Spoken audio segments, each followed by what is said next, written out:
আসসালামু আলাইকুম।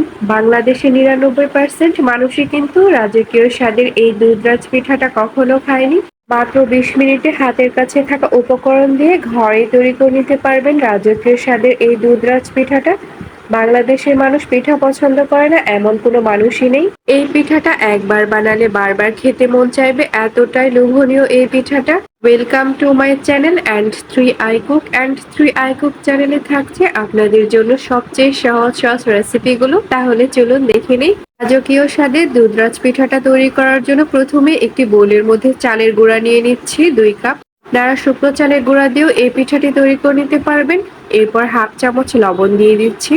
এরপর 1/4 কাপ নারকেল কুড়ানো দিয়ে দিচ্ছি। নারকেল কুড়ানোটা না দিলে যেন পিঠাটা অসম্পূর্ণ থেকেই যায়। নারকেল কুড়ানো দিলে যে কোনো পিঠার স্বাদই কিন্তু দ্বিগুণ বেড়ে যায়। এরপর দিয়ে দিচ্ছি 3 টেবিল চামচ চিনি। এর চেয়ে বেশি চিনি ব্যবহার করার কোনো প্রয়োজন নেই। এরপর স্প্যাচুলার এর সাহায্যে সবগুলো উপকরণ খুব ভালো করে মিক্সড করে দেব। আপনারা চাইলে হাতের সাহায্যেও খুব ভালো করে মিক্সড করে নিতে পারবেন। স্প্যাচুলার এর সাহায্যে খুব ভালো করে মিক্সড করে নেওয়া হয়ে গেছে। এরপর লিকুইড গরুর দুধ নিয়েছি। দুধটা একবারে দেওয়া যাবে না বা ঢেলে অ্যাড করা যাবে না। অল্প অল্প দুধ অ্যাড করে ঝরঝরে পিঠার একটি মিক্সার তৈরি করে নেব।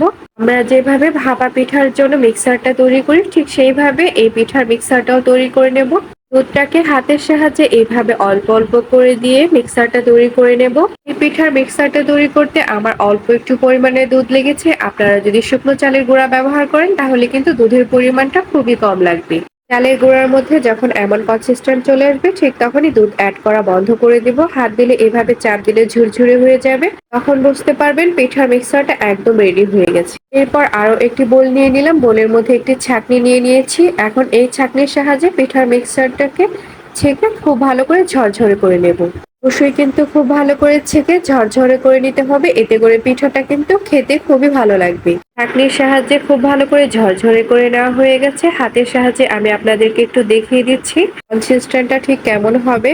পিঠাগুলো তৈরি করার জন্য স্টিলের 3টি বাটি নিয়েছি। আপনারা কিন্তু চাইলে যে কোনো কাচের বাটিতেও পিঠাগুলো তৈরি করতে পারেন। এখন এই স্টিলের বাটিতে পিঠার মিক্সচারটা এইভাবে করে দিয়ে দেব। পিঠার মিক্সচার গুলো অল্প অল্প করে দিতে হবে, বেশি করে কিন্তু দেওয়া যাবে না। পিঠার মিক্সচার গুলো দিয়ে দেওয়া হয়ে গেছে। এখন একটি বাটি নিয়ে আমি আপনাদেরকে দেখিয়ে দিচ্ছি। হাত দিয়ে এইভাবে অল্প অল্প করে চেপে দিতে হবে, খুব বেশি জোরে কিন্তু চাপ দেওয়া যাবে না। এইভাবে করে সবগুলো বাটির পিঠার মিক্সচারটা রেডি করে নেব। সবগুলো আমার রেডি করে নেওয়া হয়ে গেছে। এখন এই পিঠার মিক্সচার গুলোকে পানিতে ভাপ দেওয়ার জন্য চুলায় একটি প্যান বসিয়ে দিয়েছি। প্যানে অর্ধেকটা পরিমাণ পানি নিয়ে নিয়েছি। এখন একটি স্ট্রেনার বসিয়ে দিচ্ছি। আপনারা চাইলে এই কাজটা কিন্তু রাইস কুকারেও করতে পারেন। স্ট্রেনারের উপরে আরো একটি স্ট্যান্ড বসিয়ে দিচ্ছি। স্ট্যান্ডের উপরে বাটিগুলো সুন্দর করে বসিয়ে দেব। স্টিলের বাটিগুলো স্ট্যান্ডের উপর বসিয়ে দেওয়ার পর ঢাকনা দিয়ে দেব। ঢাকনা দিয়ে চুলার আঁচটা হাই হিটে রেখে 10 মিনিটের মতো কুক করে নেব।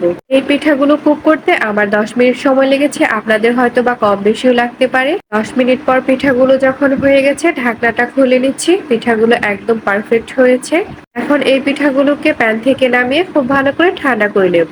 চুলায় আরো একটি সসপ্যান বসিয়ে দিয়েছি। সসপ্যানে দিয়ে দিচ্ছি 300 গ্রাম গুড়। আপনারা চাইলে কিন্তু চিনিটাও ব্যবহার করতে পারেন, তবে এই পিঠাটা গুড় দিয়ে খেতে সবচেয়ে বেশি ভালো লাগে। এরপর হাফ কাপ পানি দিয়ে দিচ্ছি। এখন গুড় আর পানিটাকে 5 মিনিটের মতো হাই হিটে খুব ভালো করে রান্না করে নেব। গুড় আর পানিটাকে 5 মিনিটের মতো খুব ভালো করে রান্না করে নেওয়া হয়ে গেছে। এখন প্যান থেকে নামিয়ে খুব ভালো করে ঠান্ডা করে নিতে হবে। এরপর চুলায় প্যান বসিয়ে দিয়েছি। প্যানের মধ্যে দিয়ে দিচ্ছি 2 কাপ লিকুইড গরুর দুধ। অবশ্যই এখানে গরুর দুধটা ব্যবহার করার চেষ্টা করবেন। 1/3 কাপ কর্নফ্লাওয়ার দিয়ে দিচ্ছি। অবশ্যই কিন্তু কর্নফ্লাওয়ার ব্যবহার করতে হবে, কারণ কর্নফ্লাওয়ারটা জমাট বাঁধতে সাহায্য করে। এখন একটু স্প্যাচুলারের সাহায্যে খুব ভালো করে দুধ আর কর্নফ্লাওয়ারটাকে মিশিয়ে নেব।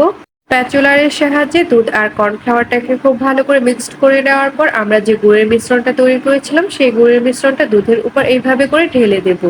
এরপর একটু স্প্যাচুলারের সাহায্যে আবারও গুড় আর দুধটাকে খুব ভালো করে মিশিয়ে নেব।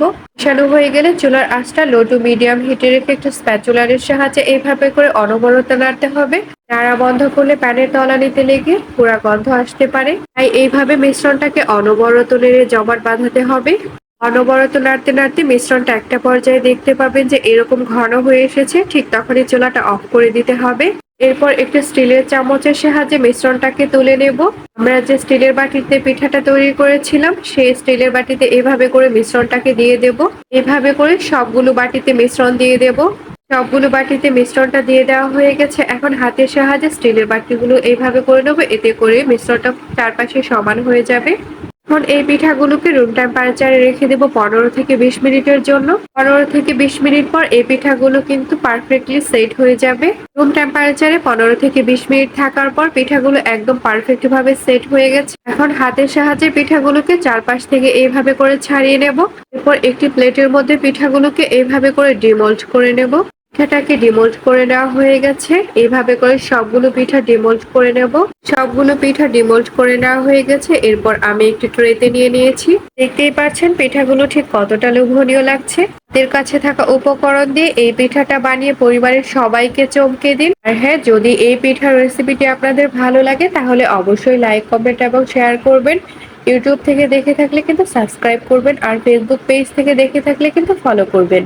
আর আমার এই ভিডিওটি দেখার জন্য আপনাদের সবাইকে অনেক অনেক ধন্যবাদ। আল্লাহ হাফেজ।